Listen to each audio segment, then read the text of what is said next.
Hello everyone, welcome to my channel Tiwari mathematics. आज हम बात करने जा रहे हैं, एक नया टॉपिक है हमारा सेल चैप्टर। आज हम सेल चैप्टर को समझेंगे कि सेल होती क्या है, ठीक है, और सेल ऑर्गेनल्स क्या होते हैं, सेल को किसने डिस्कवर किया, किसने डेड सेल के बारे में बताया, किसने लिविंग सेल्स के बारे में बताया, सेल को कैसे डिस्कवर किया गया, ठीक है। साथ में ये भी हम समझेंगे कि हमारी जो एक बॉडी स्ट्रक्चर होती है वो हमारी सिंगल सेल से कैसे बनती है और क्यों हमसे कहा जाता है कि हमें हमेशा हेलमेट पहनकर ड्राइव करना चाहिए, क्यों हमारे ब्रेन में जब कोई चोट लग जाती है तो वो इतनी जल्दी से रिकवर नहीं होती है। चलिए समझते हैं अपने टॉपिक को, सेल चैप्टर को। देखो यहाँ पे सेल समझने से पहले एक बात आप समझो कि हमारे अर्थ के सरफेस पर, अगर हम अर्थ की बात करें, मतलब पृथ्वी पर जितने भी टाइप के ऑर्गेनिज्म पाए जाते हैं वो सिर्फ और सिर्फ 5 प्रकार के ही ऑर्गेनिज्म होते हैं जो हमारे लिविंग होते हैं, जिसमें पहले आते हैं एनिमल्स। एनिमल्स में सब ही कुछ आ जाते हैं, जितने भी चलने वाले जीव है ना वो सारे के सारे हमारे एनिमल्स में आ जाते हैं। दूसरा प्लांट आता है, प्लांट में छोटे बड़े हर टाइप के जो प्लांट्स होते हैं सारे प्लांट किंगडम में आ जाते हैं। तीसरा फंगी होता है, चौथा हमारा प्रोटिस्टा होता है और पांचवा हमारा क्या होता है, बैक्टीरिया।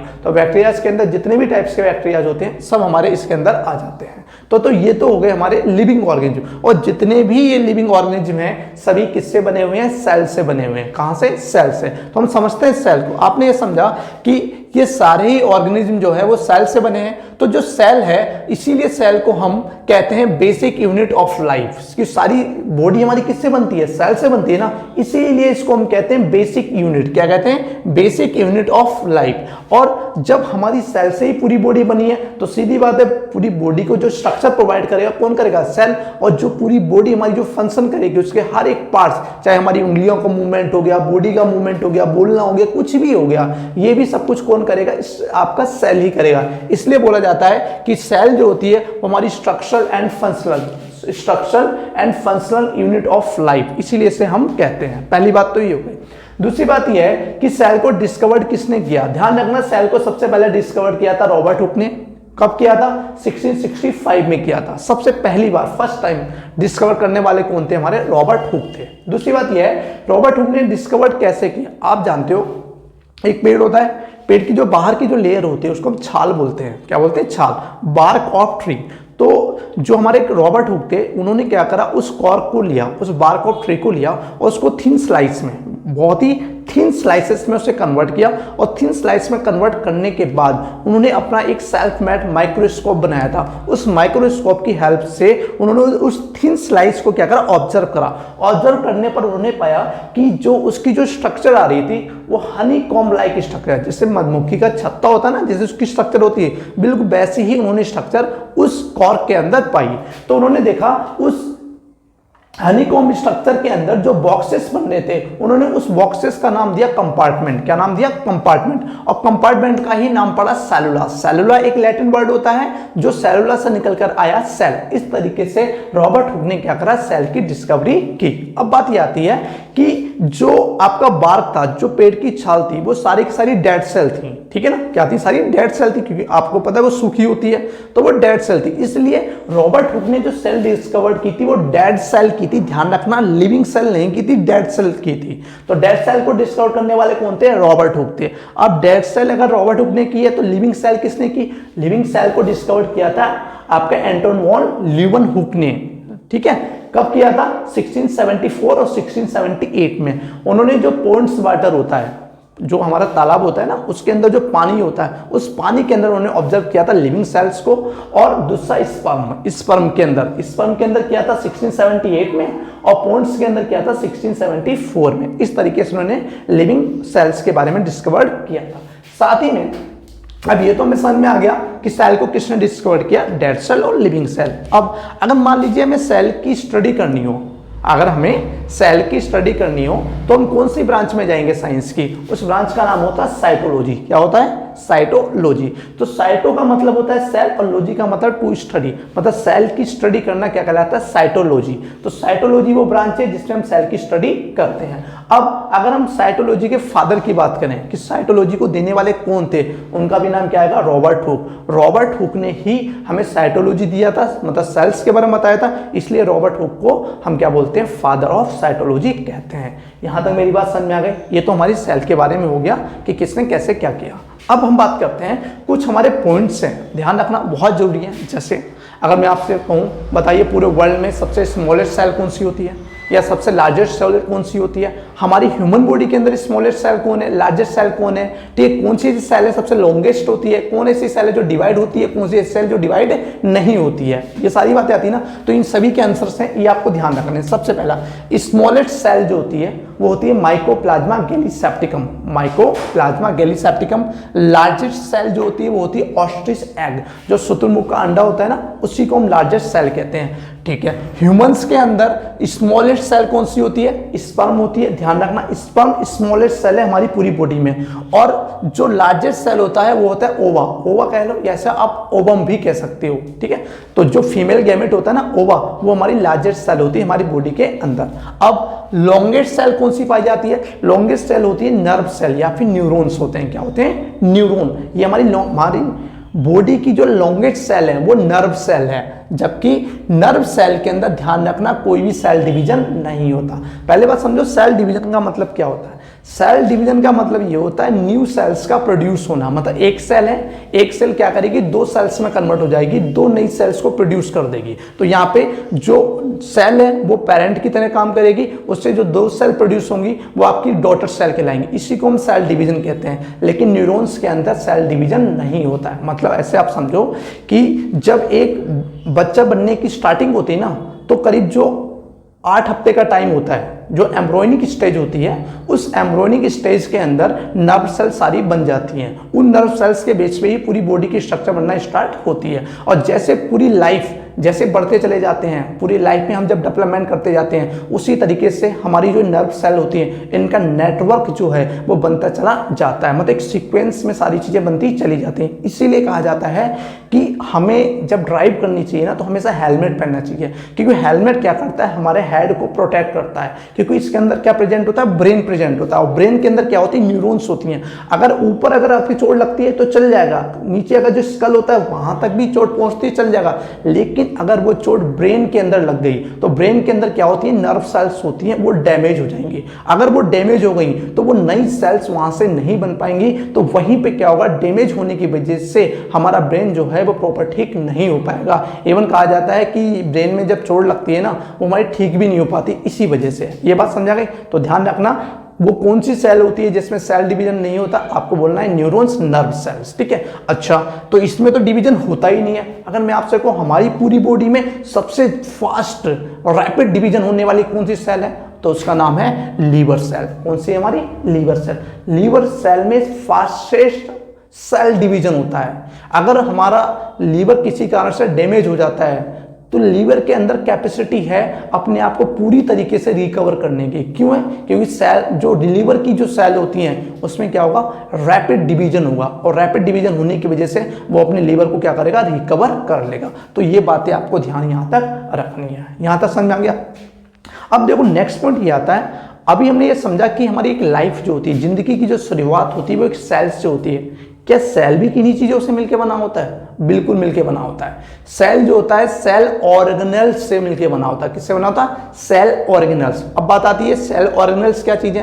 आप लोगों ने न्यूक्लियस का नाम सुना होगा, माइटोकॉन्ड्रिया का नाम सुना होगा, वैक्यूल्स के बारे में सुना होगा। तो ये जो नाम लिखे हुए हैं मैंने, न्यूक्लियस हो गया, माइटोकॉन्ड्रिया हो गया, गोल्जी अपार्टस हो गया, गोल्जी वेसिकल्स हो गया, एंडोप्लाज्मिक रेक्टिकुलम हो गया जिसमें स्मूथ और रफ एंडोप्लाज्मिक रेक्टिकुलम होते हैं, ribosome, lysosome, plastid, vacuole, centroids, ये सभी क्या है हमारे, ये सारे के सारे हमारे आपके सेल ऑर्गेनेल्स हैं। और जो सेल ऑर्गेनेल्स हैं ये सारे के सारे एक कवर, जिससे हम क्या बोलते हैं, आउटर कवरिंग, एक कवरिंग के अंदर क्या होते हैं, जैसे ये सारे सेल ऑर्गेनेल्स हैं, इन सभी को एक मेम्ब्रेन ने कवर कर रखा है। तो ये जो पूरी स्ट्रक्चर बन के आई है, इसी स्ट्रक्चर का नाम क्या होता है, सेल होता है। तो सेल भी किससे मिलके बना होता है, सेल ऑर्गेनेल से मिलके बना होता है। यहां तक मेरी बात समझ आ गई।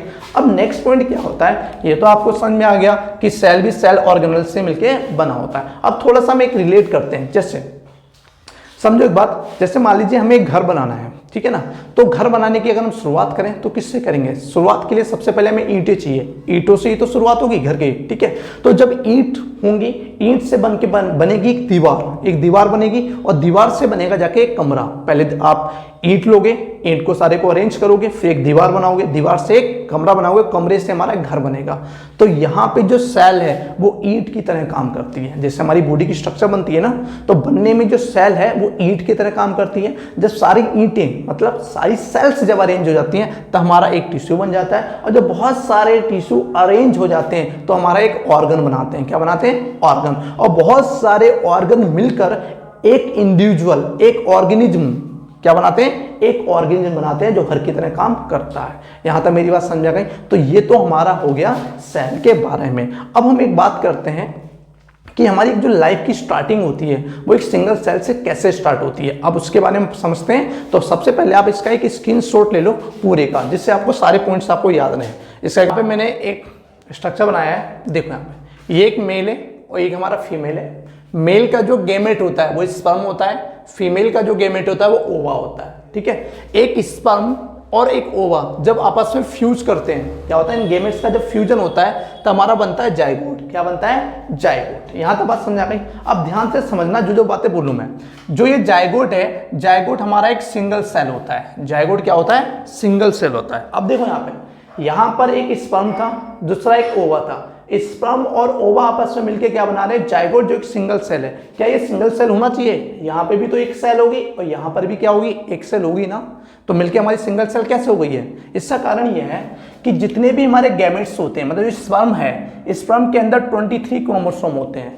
ओवा के अंदर भी क्या होते हैं? 23 क्रोमोसोम होते हैं। जब स्पर्म ओवा से मीट करता है तब बनता है जो जाइगोट। इस जाइगोट में आते हैं 46 क्रोमोसोम। क्या आते हैं? हमारे 46 क्रोमोसोम। अब ध्यान देना, हमारी पूरी बॉडी के अंदर सिर्फ गैमेट ही ऐसे होते हैं, सिर्फ गैमेट ही ऐसे होते हैं जिनके पास 23 क्रोमोसोम होते हैं। गैमेट को छोड़कर, स्पर्म और ओवा को छोड़कर बाकी हमारी बॉडी की हर एक सेल, चाहे यहां से ले लो चाहे यहां से, कहीं से भी कोई भी सेल लो, सभी सेल के अंदर कितने क्रोमोसोम होते हैं? 46 क्रोमोसोम होते हैं। मेरी बात समझ आ गई नहीं गई? इसी वजह से जाइगोट के अंदर कितने? 46 क्रोमोसोम। इसलिए जाइगोट को हम क्या बोलते हैं? सिंगल सेल कहते हैं। क्या कहते हैं? Single cell. जबकि इनको नहीं कहते हैं, इन्हें हम बोलते हैं सिंगल सेल। आ गई बात में? तो जितने भी गैमेट्स होते हैं ये सारे जर्म सेल कहलाते हैं। क्या कहलाते हैं? Germ cell. और इन गैमेट्स को छोड़ के बाकी बॉडी की जितनी भी सेल्स होती है, हर एक सेल्स को सोमेटिक सेल्स कहा जाता है। क्या कहते हैं हम? सोमेटिक सेल्स कहते हैं। ये बात ध्यान रखना। ये बात ध्यान रखना, पूछ भी सकता है कि गैमेट्स को हम क्या कहते हैं? जर्म सेल्स कहते हैं, जो क्या कहलाती है? Haploid cell. कैसी होती है? हैप्लॉइड होती हैं।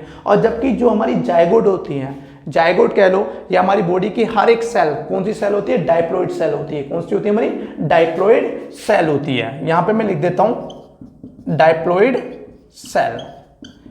बाकी सारी सेल क्या कहलाती है? हमारी डाइप्लॉइड सेल कहलाती है। और इन डाइप्लॉइड सेल को हम क्या बोलते हैं? सोमेटिक सेल कहते हैं। तो ये बात समझ में आ गई आपको?